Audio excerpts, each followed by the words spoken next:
Iremos ver neste vídeo como preencher o anexo A, nomeadamente dos campos 14 ao 25.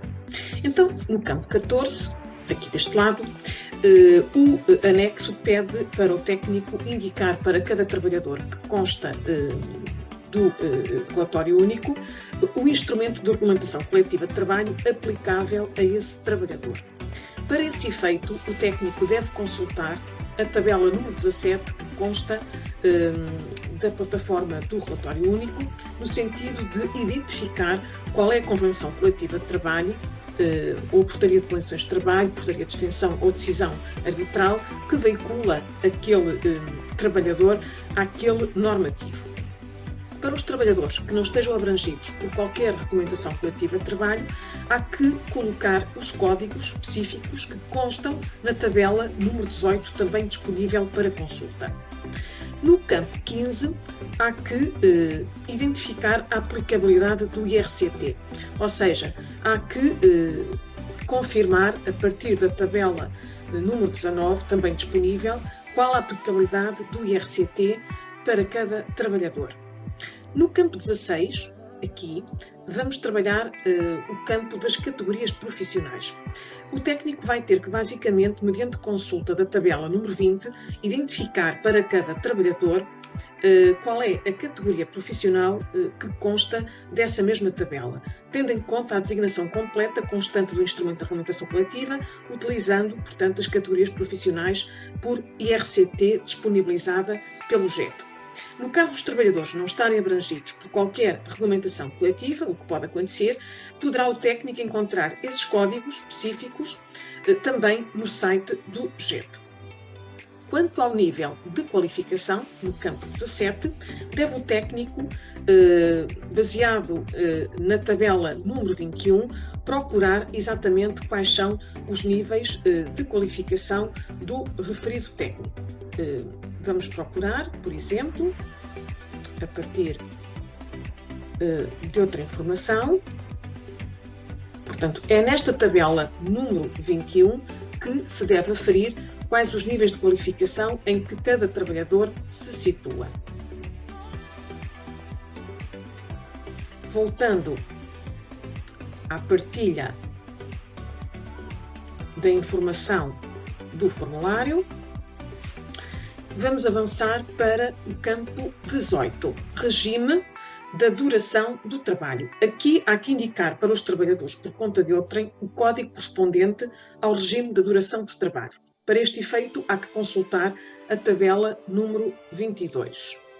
A tabela número 22 podemos encontrar aqui. Portanto, temos aqui o código 1 e o código 2, o código 1 para a tempo completo e o código 2 para o regime de tempo em horário de parcial. Voltando ao nosso formulário, vamos preencher então o campo 19. Aqui, no campo 19, deve o técnico indicar o número de horas de trabalho semanal que o trabalhador deve prestar. No caso do horário de trabalho com adaptabilidade, corresponde ao número de horas que deve ser respeitado na média do período de referência. Há que referir o seguinte: a última posição direita do campo PNT corresponde à parte decimal do número de horas e deverá ser preenchida, segundo o caso, com 0 ou 5, correspondendo 0 a horas completas e 5 a meias horas. Muito bem, avançando para o campo 20. No campo 20, vamos ter que indicar o tipo de duração do tempo de trabalho aplicado. Para este efeito, o técnico deve recorrer à tabela número 23. Vamos verificar a tabela 23 e aqui encontramos, portanto, os diferentes códigos para as diferentes situações. Voltando ao nosso formulário,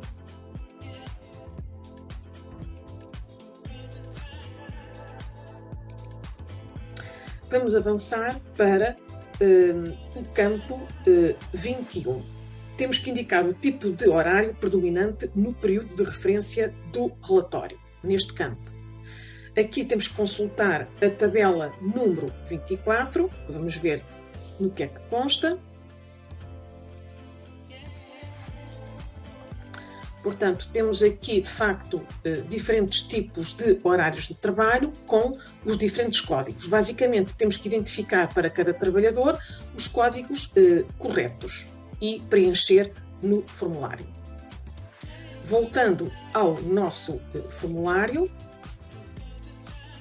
avançamos para o preenchimento da remuneração base.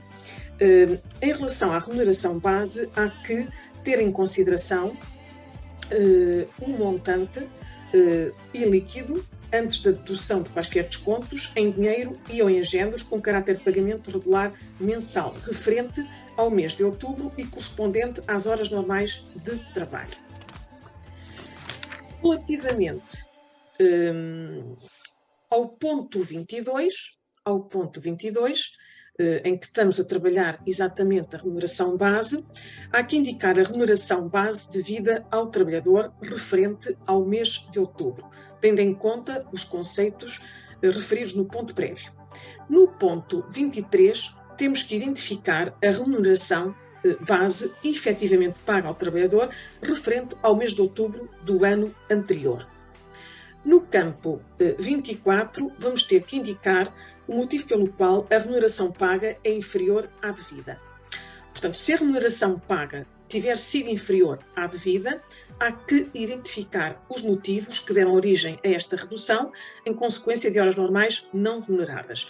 Para este efeito, há que consultar a tabela número 25, que vamos ver como é que esta se apresenta.